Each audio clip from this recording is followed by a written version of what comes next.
My hair is a form of art. My hair is my freedom. My hair is an extension of my being. My hair is my antenna to connect me to the universe. My hair is mine. My hair is my choice. My hair is my identity.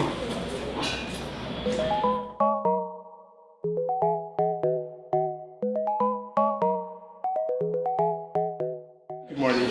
Good morning. Good morning, guys. Good morning. How are you feeling? I'm feeling good. Good, how are you? How long did it take you girls to fix up your hair this morning? Not long, maybe like 10 minutes. I like to sleep in, so there's not a lot of doing the hair unless I have an ample amount of time to do it. Okay, right now I have a weave on, so I try to choose a style that requires the least amount of effort. So It depends on the day. Sometimes I get really obsessed with it and I'll be brushing it, but usually because it's so long, I just always have to just put it in a bun. I spend like less than 10 minutes doing my hair like every day. Like, it just took 2 weeks to get used to it. Now it just takes like 5 minutes. Like, it takes like no effort at all. So you literally woke up like this. Basically.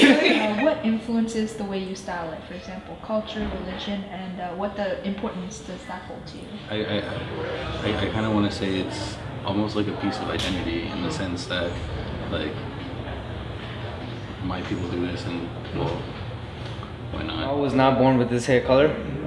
People ask me, like, did you dye your hair? Actually, no. I used to have jet black hair. The art of hair influences like how I like style my For hair. me, it's kind of reconnecting with like South Asian roots. Because growing up, like especially post 9/11, I think I had a lot of trouble with race. Well, it has to do with religion, actually. I'm a Muslim, and because of that, we try to emulate. We have our Prophet Muhammad ﷺ, peace be upon him, and we try to emulate him in all ways. So the braid itself is like your hair stronger together rather than apart, and that comes back to like your community stronger together rather than apart. I think at the age of 13, my skin color started changing. I don't know if anybody knows the condition called vitiligo.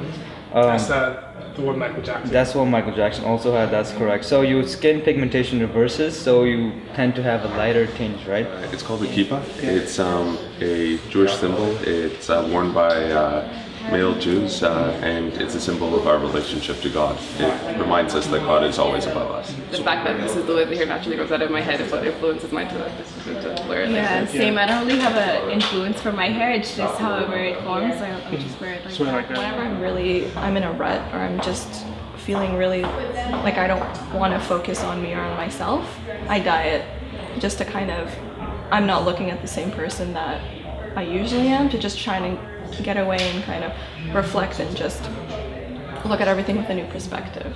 For me, it's all about choice.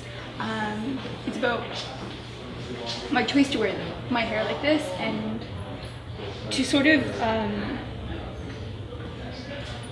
combat the narratives that are placed on me as a person in a brown body. So is this an accessory? Is it a fundamental part of your religion? Does everybody have to wear it? Definitely a fundamental part of my identity. It's an extension of myself. It's who I am. It does not define me, but it is an integral part of me. You know what I mean? I think it depends on the person, but for me it's always been a lot more. I've never seen it as an accessory. the hijab is like representing me embracing my wonderful religion. It's submission to God, which is what my religion is about. So as a Muslim woman, I do feel like I should be wearing it. But it is a very personal decision, and I believe every woman should, every Muslim woman should come to the decision on her own and not be influenced with what other people say. As Sikhs, we believe that hair is a gift given to us by God, and we must maintain it and keep it the way it is. Most people think it's a style, and like that's fine too. Like if you want to style your hair a certain way, but it's my hair and it's a part of me, so I'm just gonna wear it however I please, kind of thing. It's something that each person wears. It's something that they wear for themselves. It's just a form of art, and like you express yourself, like you feel good about it.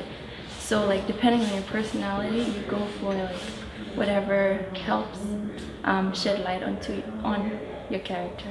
In what ways do you think hair matters in our society? Oftentimes,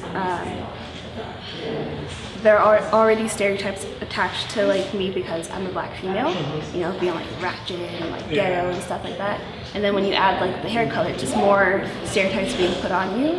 When people look at me, I get a lot of "you're too pretty to be gay," or like "your hair is really long." Like I don't understand. Like you should have it shorter. Like you don't look like you're a lesbian because you don't look like the masculine lesbian stereotype that's always portrayed. A lot of people are like, "Oh wow, nice." I wouldn't do it, but nice.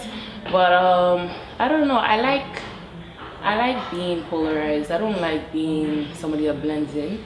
So I don't mind any extreme reaction to my hair.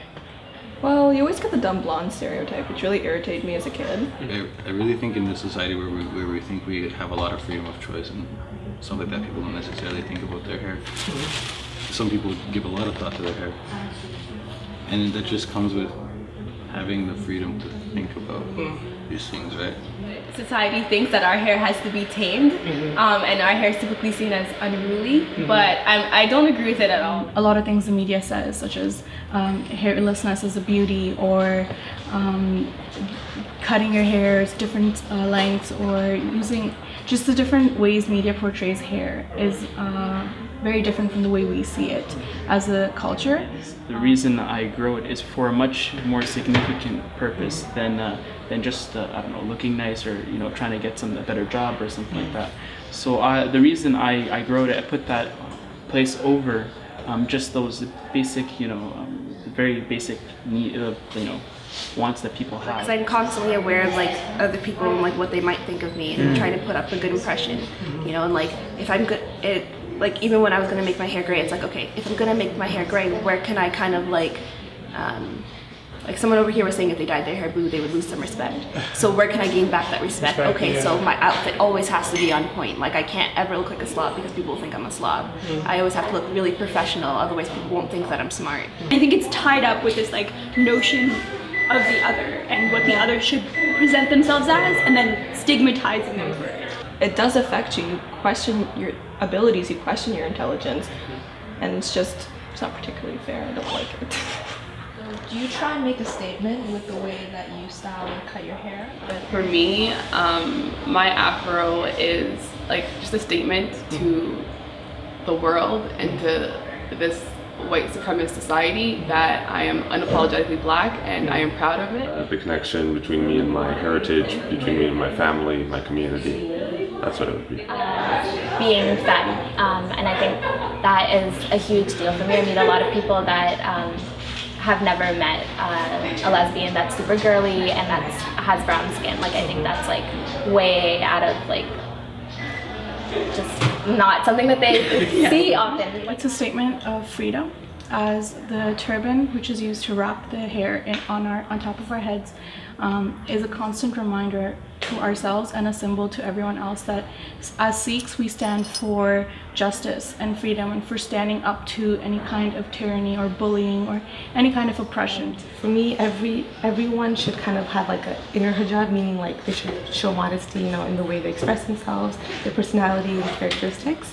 Yeah, make a statement. I want people to know that I'm bold, that I'm not afraid of breaking the status quo, Like fundamentally, like it comes down to that sort of reassertion of like, it is my choice, and it's like there's like a bunch of different things that fall into play, but like it's my choice against like this dominant narrative that says my hair needs to be this way.